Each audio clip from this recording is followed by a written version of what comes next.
All right, so we're starting our next lecture today on SIMs again, SIM 2, right? Specifically on Splunk, we're going to be working, but again, this is going to be as vendor agnostic and as broad as I can make it, because who knows if you're going to be using Splunk, you might be using something else. Okay, so what are we talking about? We're talking about the dashboards that you guys are going to be making. We're talking about analysis and trends and how to look for things and the right mindset that you want to have when so many of the questions that we have are open-ended and we need to be looking for patterns. All right, so good majority of you are going to be working in a SOC or a CSIRT, right? One of these places where security incidents happen or computer emergencies happen. And there's a whole bunch of different functions that each of these locations have. Right? There's, for example, let's go through it. What are the things that you can imagine an analyst is doing when they're working in a SOC?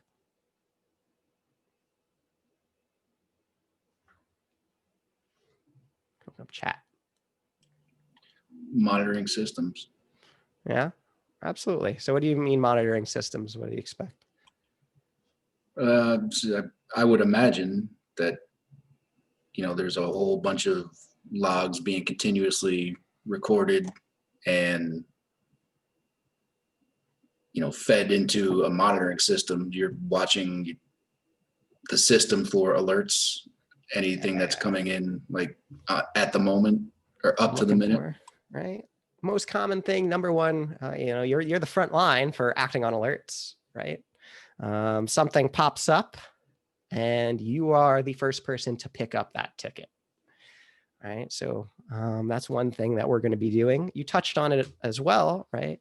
You're going to review data logs, right? Over time. It's not just something that you're going to look at after the fact, after something happens. You're going to do something called threat hunting, where you actually look through the data that you currently have, hunting for indicators of compromise, right? That's one thing you're going to be doing.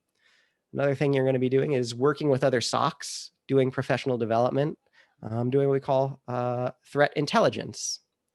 Threat intelligence is it's gathering data on the emerging and the existing threat actors that are out there for you, right? Typically, that's going to be information delivered via some kind of threat intelligence feed, right? Maybe your company will subscribe to a bunch of threat intelligence feeds, so you know what major APTs are doing potentially, right? It can be could come in from a number of forums, right? It could be something like as simple as like a list of IP addresses or domain names where there's suspected malicious activity, right? Maybe that's something that comes in. You get a report like this once a week or every couple hours, something like that, that's saying, hey, we know these IP addresses or these domain names are associated with malicious actors, right? That's something you might have to be doing at work, getting that intelligence and digesting it. Okay. Once you have that intelligence, doesn't matter if you have all the best intelligence in the world if you don't go actually looking for it on your network, right? If I tell you these IP addresses are malicious and you don't do anything with that information, then it's pretty useless. So you actually have to take that threat intelligence and do what we call threat hunting, which is where you look through your systems, your logs, and you look for those indicators of compromise based on the intelligence you got. Right? I'm going to look for any outbound connections to those IP addresses or those domain names because I think that they're malicious. Okay. The other things you're commonly doing. What else? What's one more thing we're going to be commonly doing in a SOC?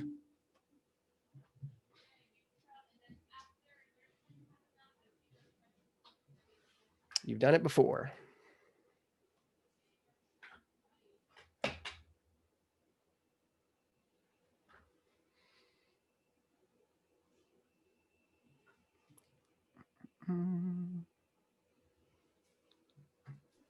Correlate information? It absolutely correlating information for sure. Report writing. Report writing for sure. There's one specifically that we're not touching. And it was so obvious. It's stuff that you've done before. We've used some tools for it. It's a common thing that you're going to be doing. How do you know your systems are safe? Setting up firewalls. I'm going to definitely set up defenses. Vulnerability scanning. Yeah, there's the one. There's the term. Want that, right? That's the other crucial thing you're going to be doing. you're going to be doing vulnerability scanning, right? Again, you're going to take a look at all these scans. You're going to get all of this data. You're going to have all of these security incidents, and your job is to interpret it and identify these threats, these incidents, and categorize them based on the overall threat level, right? For example, right, let's talk about a particular attack. What about Heartbleed? Heartbleed was an attack, not attack, a vulnerability in OpenSSL and TLS. So talking about encryption protocols, for example, this was a big deal because you could read encrypted traffic, right? So, is this a big deal if you're just having a personal website? Maybe not a big deal. Is this a big deal if, you are running a e-commerce website? Yeah, hell yeah, this is a big deal, right? So, it's part of you as the analyst with access to a tool like a SIEM to create dashboards specific for presenting the information you need to see. Okay, all of this to say we need to filter down to make things actionable, to make data actionable to us as human beings. Okay, so, right, key here, dashboards need to be custom tailored for what it is that you need to see and for who the audience actually is, right? The dashboard that you as the analysts are going to be looking at is going to be different than that of your managers, is going to be different than that of your CISOs that you might be creating dashboards for, or any of these reports for, right? SIEMs allow you to visualize this data and help you make decisions, right? That's the whole point of these SIEMs. Taking data, being able to pipe them into any of those statistics or visualization modules, create a nice dashboard that you can pass on to whoever else needs to take data and make it actionable. They'll also often provide you with cool table formats, which I think you may have seen yesterday. And if not yesterday, you'll definitely see today. I think there's a couple of challenges where they have you make some tables. I won't say it's super, super challenging stuff, but you should be kind of familiar that you can do these things with specific SIEMs. Okay. We talk about KPIs. This is a term, a pretty generic business term, actually, but something you should be familiar with while we're talking about SIEMs and while we're talking big data, right? These are the things that you are going to measure that will evaluate if something is successful or not, right? So this is high level. What do we need to actually look for to tell if we're doing the things right? And that's how we're going to decide to how we build our dashboards and what information needs to be piped in, right? So again, the questions we ask ourselves, what should we show, right? What should we show on dashboards? Give me some examples. There's plenty. Few wrong answers, if any. I'll give you one here. We should show a dashboard which shows what the current security incidents are. That's the first one. I think that would be useful so that everyone's on the same page for what incidents are currently happening. What would be another good dashboard?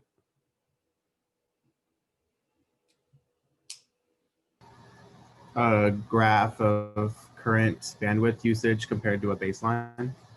I think that'd be good, right? Some kind of trend line where we could see if we have some kind of outlier currently happening. Probably useful. What else?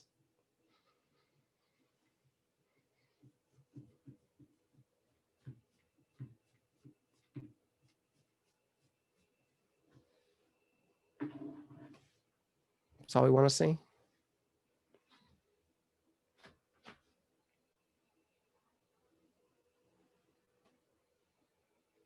Come on, you guys have access to Batman's computer now. You can make dashboards to show anything. What do you guys think will be important analysis and information? I think I agree. Having a flow charts of where data is going, absolutely great. I think having knowing what tickets are out there would be great. What else? Like I said, very few wrong answers. Be creative. Can we put alerts on that? So yeah, I would put that with like the current tickets, right? Like the alert / where they are at in the process. Did an analyst pick it up? Is an analyst looking through it? Was this pushed off to someone higher up? Was the ticket closed out? So I would put that in the same ticketing system, if that makes sense, Plusha.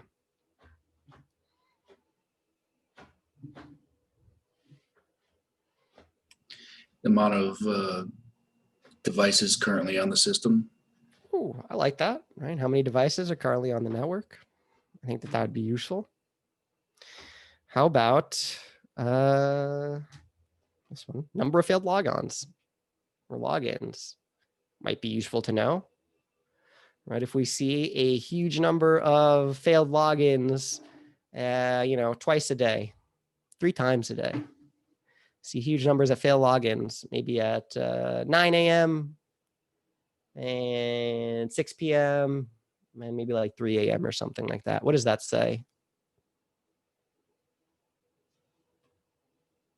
Does it say anything?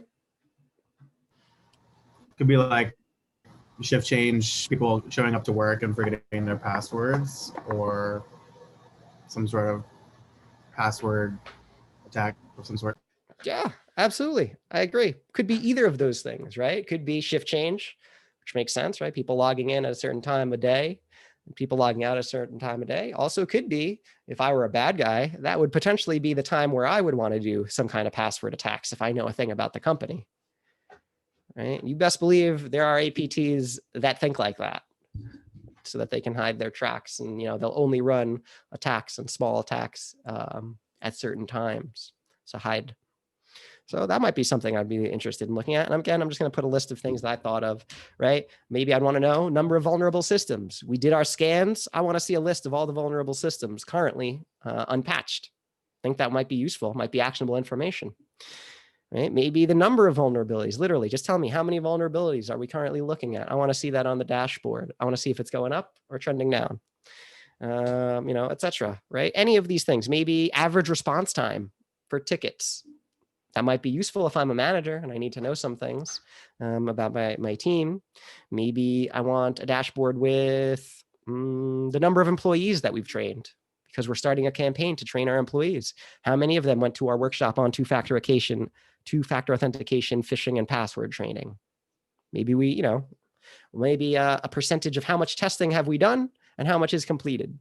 Right? These are all, useful, actionable things that, with a quick look on a dashboard, you might be able to decide what you're going to do.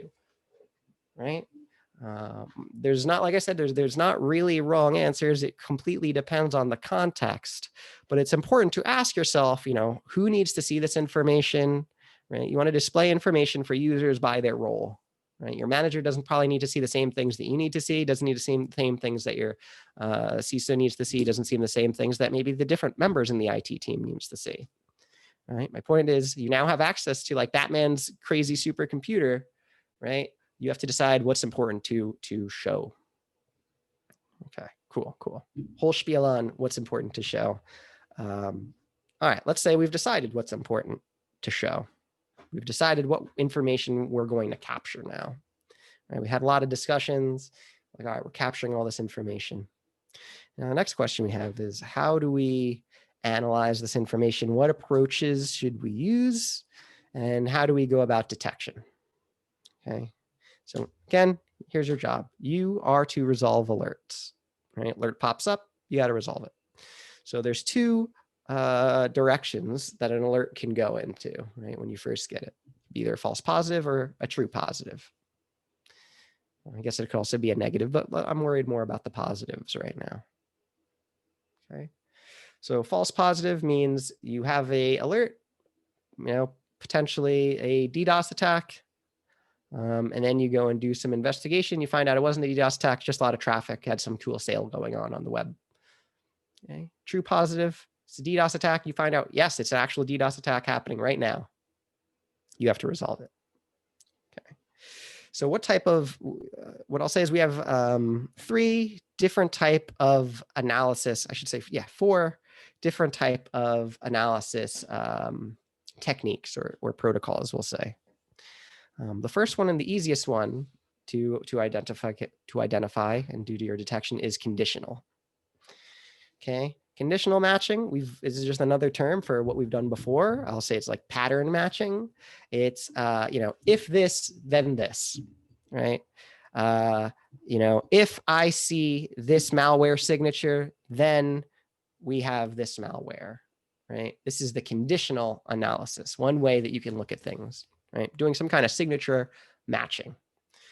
This is good because it's effective as long as you have up-to-date threat intelligence and you're able to find up-to-date, virus signatures or malware signatures. It's not effective if, the malware changes a little bit. It doesn't look exactly the same. So, this is one sort of analysis or detection tool we have. It's not the best one, but it's one that we're going to have in our toolkit for sure. Next up, we have what's called a heuristic. Okay, this is where we're going to do some kind of matching that can be a little bit fuzzy. It usually gets better over time. So usually we're using techniques like machine learning here to kind of build a model that gets better at determining things. Oftentimes they don't work that well until they get tuned and you have a better data set for your analysis or detection. Right? These get better over time. Really cool. Future is now. Machine learning. Next, we have behavioral analysis and detection.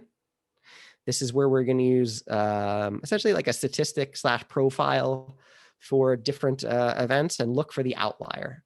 So I forget, I think it was Patrick who said, gave an example of looking like a chart where you could see, what average data is looking like, and you see an outlier somewhere. Right? That outlier, that difference in behavior, right? That would be that sort of behavioral analysis and detection, right? So monitoring network for abnormal sequences, right? Anything that doesn't stick out right, that would be that sort of analysis and detection.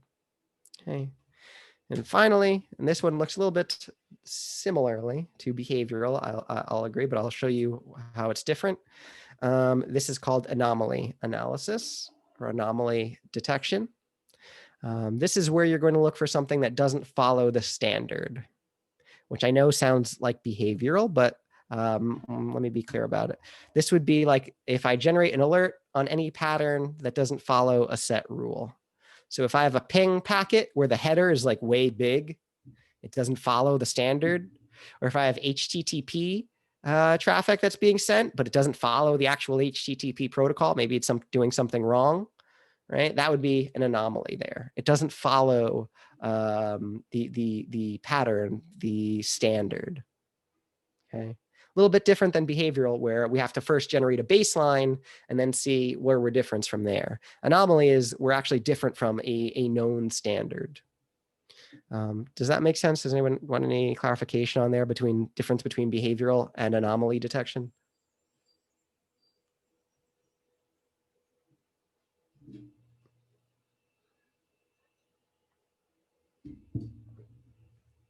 Okay, cool. All right, so these are the 4 techniques essentially we'll use for detection, right? Conditional, some kind of pattern matching, machine learning, right? Taking a look at our data set and having it make predictions. The better our data set and better our tuning, the better this heuristic detection will work. We have behavioral, where we're going to generate a baseline and then look for things that are outside of that baseline. We have anomaly, where we're going to look for things that just don't follow the standards, things that are broken like that. Okay. Anything that breaks these or that pops on these analysis or detection rules, right? That is what's going to provide an alert to us. And again, we may find false positives and true positives on either of them, right? Conditional detection will often have lots of true positives, right? We're matching it literally based on a signature, but it also probably has a lot of, it won't be able to detect a lot of things that don't match the signature. So there's costs and benefits to each one, and we're going to have to use a blend of all of them, right, to have effective coverage. Okay. So we'll talk about trends and trend analysis, right? What are we actually looking for, right? The idea being, if trends change, that might mean something's coming in the future, or something already happened and we're like just getting the effects of it now, right? So the idea with trend analysis is that we want to like look into the past with a new perspective, right? Look at old logs and you see a big spike in traffic 2 months ago. That's weird, right? Maybe I'm going to look at this. It's impossible to like identify a trend with only a single event, right? We need a lot of data to kind of build a trend, right? So let's take a look. Right, we're going to be looking for patterns in our data set over time and using those patterns to either look to the future to make decisions look to the past to understand things that had happened. So when we talk about trend analysis, that's what we're looking at. Right. So there's different ways we can go about looking at trends. We have frequency based, right? Kind of in the name here. But this will be looking at how often an event happens over time, right? Logins per unit time. That might be some kind of trend that we might be looking at. Okay. Right. Establish baseline, see how it changes. We could have volume based, right? Again, see how size of things change over time. If log files get really big after a certain period of time, maybe that's interesting. If traffic moves at certain periods of time, potentially indicators of compromise, right? Network utilization was only 40 megabytes this week, 800 megabytes the next week. Interesting, right? So is the idea of establishing a baseline, seeing how size will change over time. Take a look at those trends. And the last trends that you're going to want to look at that are interesting are going to be statistical deviation. So we're going to take a standard deviation and determine to see if data is within that standard data range, right? So these are the 3 different ways that we're going to be looking at trends.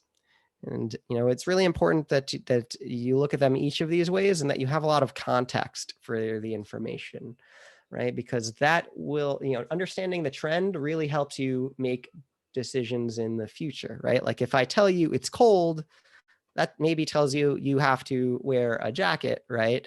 But if I tell you it's cold and 32 degrees, that tells you it's actually pretty cold and then there's probably some ice around. If I tell you it's 32 degrees cold and getting warmer, that tells you should absolutely be wearing some, waterproof boots because it's, going to be slushy out, right? You get more information with more of the context, right? Understanding the trend, helps you make better decisions.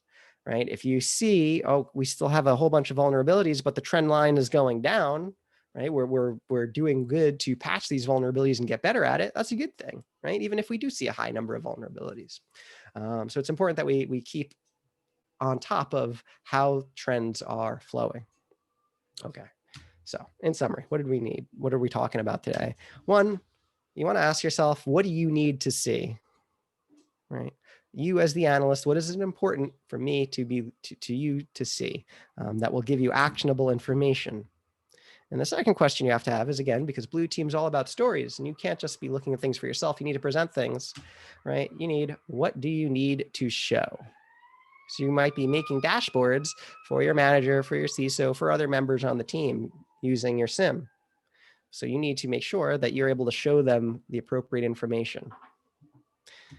And lastly, we ask you, how should you approach looking for things, right? What type of approach should you use for finding trends and doing your analysis and detection? Cool. So let me stop sharing here.